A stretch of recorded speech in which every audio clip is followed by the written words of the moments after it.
من مطارد إلى حاكم. أنا كنت شاهد على صفحة من حياته اللي حاول الآخرين أن يعتبروها صفحة مجهولة. أكو ناس طلعوه يهودي، أكو ناس طلعوه أبوه معروف، في حين يعني أبوه عائلته يا ابنه الروح ما يبكي صاحبك اللي يقولون هو صاحبك وعزيز عليك. سبعد أسمي أحمد الشرع، أسمي محمد الجولاني. ملفتة زياراتك، تروح سكتة وترجع سكتة. الولد زعلتهم قسم من السادة الزعماء الله يكتبهم العافية زعلانين عليك أبو زينب. شنو علاقتك بالشرع أنت؟ صاحبك، جيرانك، صديقك، طالب وياك بالكلية؟ أولا هو بقد ابني فما راح يصير طالب وياي أي بالكلية. أي وهاي ماكو سكتة حكيتها بالتلفزيون. أي قلت هذا الرجل كان هو وعائلته جيراني سوريا بيروت. سوريا منطقة المزة. يا سنة جيرانك؟ بالثمانينات. أوه اي طبيعي. لبداية التسعينات أيضا. أي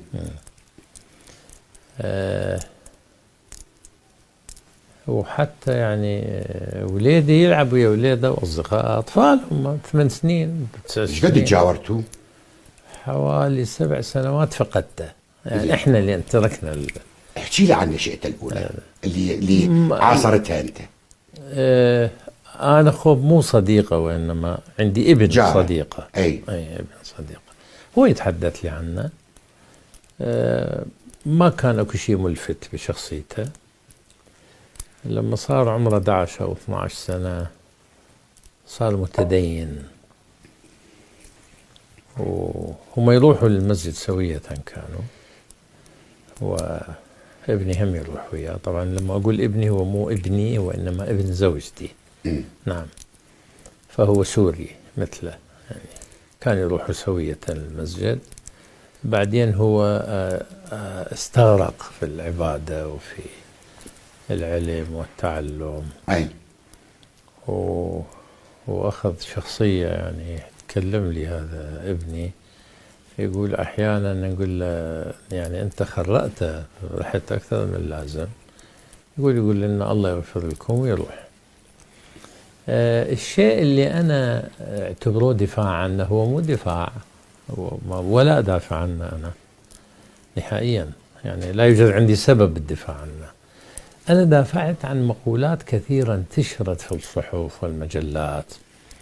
أكو ناس طلعوه يهودي، أكو ناس طلعوه أبوه معروف، في حين يعني أبوه عائلته يا ابنه أبوه رجل ناجح. إذا أنت شاهد على أنه كان جيرانك طبيعي وسوري الأصل 100% قبل أن يكون بيع عنوان.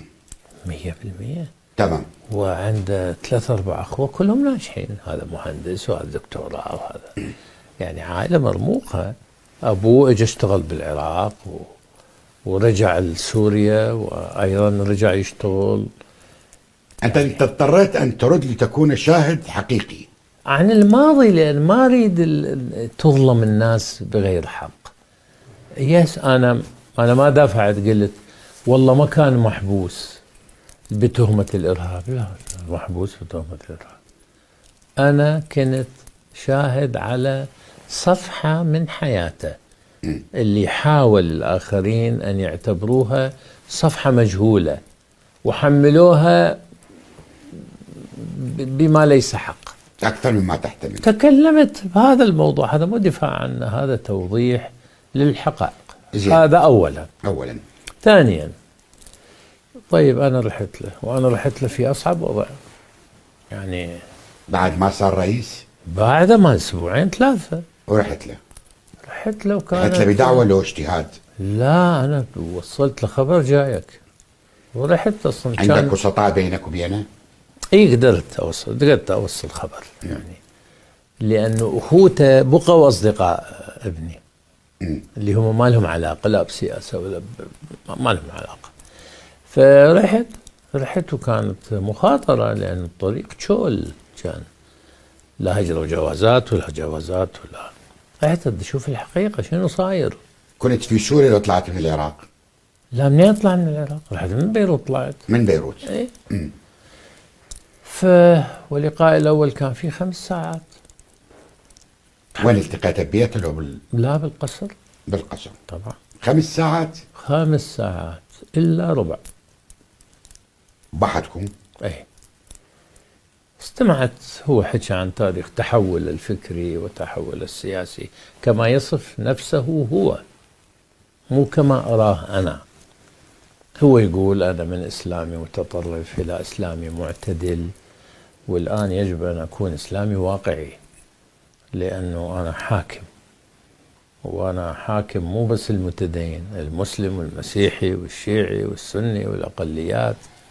تحدث عن تاريخه، تحدث عن تاريخ اعتقاله، وتحدث عن أنه اللي اعتقلوهم نفسهم اللي اعتقلوا عراقيين مجاهدين مثل سماحة الشيخ الخزعلي أو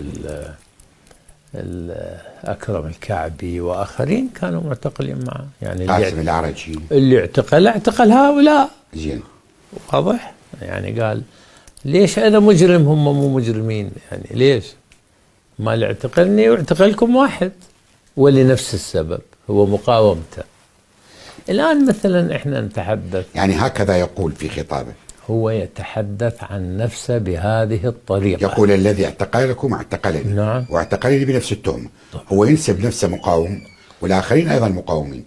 هو هكذا يتحدث، هكذا يقول. نعم. يعني الإنجليزي أو الأمريكي معتقل لأنه يقتل العراقيين، هم ما لهم علاقة بالدم العراقي ولا يدافعون عنه، لأنهم كانوا الاثنان يقاتلون الأمريكان. إيه؟ زين، طيب أكمل الحديث. على كل حال هو تحدث بعد أبدا الحديث ال5 ساعات اللي بقى في ذاكرتك. تريد أحكي لك 5 ساعات؟ لا يعني لا لا, لا مو ال5 ساعات. أنا دا أختصر لك، أقول لك اللي بقى في ذاكرتك. أي نعم، اللي بقى في ذاكرتي هو تحدث عن تاريخه. حملني عتبا شديدا للأخوة العراقيين أنه لما يسوقون هذا الكلام برقبته 40,000 شهيد وقتل ما أدري قد، حكي عليه دليل عليه. كان هو مع المتطرفين وانشق عنهم وانشق عليهم وذهب باتجاهات أخرى، هاي مسيرته. تحدثنا أيضا عن موقفه من إسرائيل، تحدثنا عن نظريته في إدارة الحكم، ما راح يستفيد من التجربة العراقية أو لا. حديث طويل. نعم. والزيارة كانت شخصية 100%، وأنا أتحمل مسؤوليتها. وبالزيارة الثانية أيضا على مسؤوليتي، رحت أستكمل ورحت أطالب بالكف عن الانتهاكات للطائفة الشيعية والعلويين، وكنت شديد، وتعهد أنه سيفعل وسيعمل وسيصحح، وتعذر أن الأمور مو كلها بإيده، وقال لي أنه أنا عدتي وعديدي شمال حلب، بس من شفتها فلتانة كملت، فأنا ما عندي القدرة أن سوريا كلها أضبطها من شمالها إلى جنوبها، وهناك جماعات مسلحة كانت مقاومة للنظام السابق وتعتبر نفسها شريك وفاتت، وأنا ما عندي سيطرة عليها. هذا اللقاء الثاني. واللقاء الثالث أيضا كان بنفس الاتجاه. خلال هاي الساعات بالزيارة الأولى وبالزيارة الثانية، ايش قد كنت مقتنع بالإجابات التي قدمها الشرع؟ كمنطق هو عنده قدرة على التمنطق يعني والإقناع، بس ما شفت شيء على الواقع. شعرت في لحظة أنه طائفي، أو ممكن أن يعيد إنتاج نفسه مرة أخرى على أن يكون طائفي؟ يكون دقيق جدا. وليتحدثوا ما يتحدثوا. كشخص من صار حاكم اقتنع بنفسه لازم يصير حاكم واقعي، ولكن الضغوط اللي حواليه لا أستبعد، هاي كلها تحليلات، تضغط عليه أنه إذا ما يصير طائفي بمستوى وآخر يشيلوه من قاعة، بالضبط الذي مررنا به نحن. أنا مهتم بهذا الموضوع. في 2006 وحتى 2010 الشيعي اللي يرشحه ما يسب السنة ما ينتخب الشارع الشيعي. إيه؟ معي لو لا؟ والسني اللي ما يظهر نفسه متطرف أي وضد الشيعة ما ينتخب الشارع السني. ولذلك جزء كبير من الخطاب هو انتخابيا ومن أجل البقاء والاستمرار. ما شعرت أنه الإنسان ابن البيئة، الإنسان محكوم بتاريخه، الإنسان محكوم بثقافته، الإنسان محكوم بسلوكياته، كيف لهذا الرجل أن يتغير بين ليلة وضحاها؟ شعرت يعني المنعطف، وطبعا هذا قانون، الإنسان ابن بيئته وابن ثقافته، ولكن هناك منعطفات في حركة تاريخ البشر والفرد، منعطفات كبيرة جدا من شأنها أن تغير ولو بنسبة ليست مطلقة. يعني أنت من تنتقل من الابتدائية للإعدادية مو فد منعطف خطير جدا، لكن يأثر بشخصيتك. نعم. تنتقل من الإعدادية للجامعة مو منعطف خطير بس يؤثر بشخصيتك. أحيانا منعطفات خطيرة من مطارد إلى حاكم، منعطف، وهذا مو شيء سهل. هذا يؤثر في شخصية الإنسان وقد يغيره من ظالم إلى عادل أو من عادل إلى ظالم. أعطيك مثل، أنا أقول لك كيف. إلى أي مدى؟ عندنا مجاهدين، عندنا أيام المعارضة مجاهدين أعرفهم ويعرفوني، ما كان عنده ثوبين، عنده ثوب واحد صدقني، وكان يجازف بروحه وينزل العراق.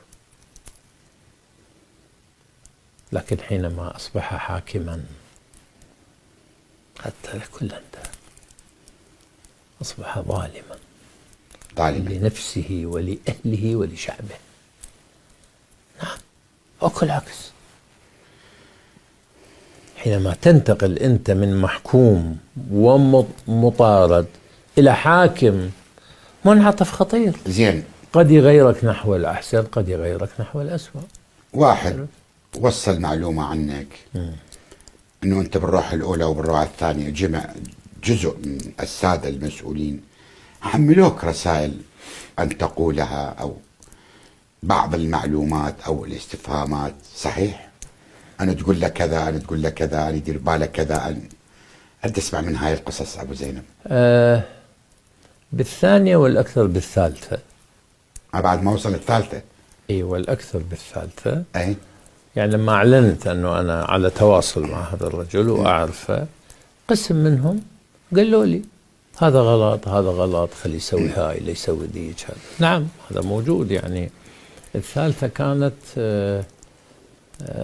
أقرب للرسمية، يعني في جو الرسمية، مش رسمية. ما صفتي أنا عراقي، ما عندي صفة، أنا مو موظف. تقول أقرب للرسمية، أقول يعني خليت الناس بالجو، خليت الناس بالجو أكثر. ماشي. فهذا حصل طبيعي. وأنا في الروح الثانية قبل ما أشوفه بساعتين جمعت عدد من علماء الشيعة. نعم، جمعتهم واجتمعت بهم وأخذت منهم مطالب مطبوعة الشيعة اللي في سوريا. نعم، وقدمتها له. فأنا ما رايح حتى ألمعه. والمشكلة إخواننا الأعزاء ما يقرون وما يعرفون زين. بالحرب العالمية الأولى والثانية أكو دول على الأرض يحرقون بعضهم، لكن في مجال آخر يتحاورون على طاولة واحدة. أقول الحوار مع الآخر لا يعني قبوله. طيب، أنا لا يعني دعمه. تمام. ما يفتهمون. سوداء عليه هذا الموجود. لكن سؤال ضروري أسألك يا أستاذ عزت، قبول الشرع ب3 زيارات متتالية للسيد عزت الشابندر، هل تندرج أو هل لي أن أفهمها أنه هو محتاج إليك جدا وقبل جدا الزيارة؟ جدا جدا. ليش؟ لأنه هو من كان صغير أنا معارض ومعارض شرس في سوريا. العيال كبرت أبو زينب؟ العيال كبرت. بعدين لما راح لحال سبيله وكل واحد راح لوضع آخر، شفته متابع للعراقيين والعراق، وأنا منهم، متابع لتغريداتي ومتابع لمواقفي. حتى عنده تعبير قال لي لقد كنت أقسى على ربعك من غيرهم. يعني أنا أجلد نفسي بالمواقف وباللقاءات أكثر مما أجلد الآخرين. كنت طولنا بهذا المحور، بس آخر سؤال. عندما كنت تحاور الرجل في معقله في بيته في قصره وأنت لماح وتستنتج، ينطبق عليه قول ثم اهتديت؟ لا مبكر. نعم. زين، اتصل بك الإيرانيون بعد هذا الحوار، بعد هذه العلاقة، لأنه إيران تريد أن تستثمر أي قريب من؟ ما اتصلوا، لكن ما لمست اعتراض. عم الإيراني يفتهم وين تحكي؟ تفتهم؟ طبيعي. الإيراني لو عنده سبل التواصل معي كما لديهم مع غيري لكان اجوا سكنوا بيتي ويريدون يستفيدون من وجودي هناك، مو يعترضون علي ويحاربوني. وين تحكي؟ فك الباب. اقدر افك، بس الان هسه فك الباب للحوار. هسه انت قلت عباره جميله جدا، انه انا عندما احاورك لست لاني ادعمك، افتح الباب للجماعه. حاول. منو قال لك ما محاول؟ حاوروك بهاي القصه؟ انا محاول، صدقني، بدون طلب. لا والله ابدا، بدون طلب من احد. انا تبرعت انه افتحوا، لا تسكرون ابواب مع اخرين لعيون فلان وعلان. اللي حكيت وياه قال لي مبكر، بس ما رفض. شنو موقفه من الشيعة في سوريا؟ يحمل ضغائن أم هو؟ أنت سألتني هذا السؤال، قلت لك هو يدعي العكس أبدا، وأكو حديث ما أقدر أتحدث عن لسانه، يعني حديث يحاول يقنعني أنه هو بعيد عن هذا تماما. صار يقارن بين أشخاص تاريخيين، هذا منه هذا منه هذا منين، هذا أمه منه هذا أمه منه، هكذا كان يتحدث. ولكن هو أيضا مكبل بالواقع، الواقع البديل للواقع السابق، واقع طائفي مرير. يعني الواقع الجديد الآن بعد حكم بشار الأسد واقع طائفي مرير.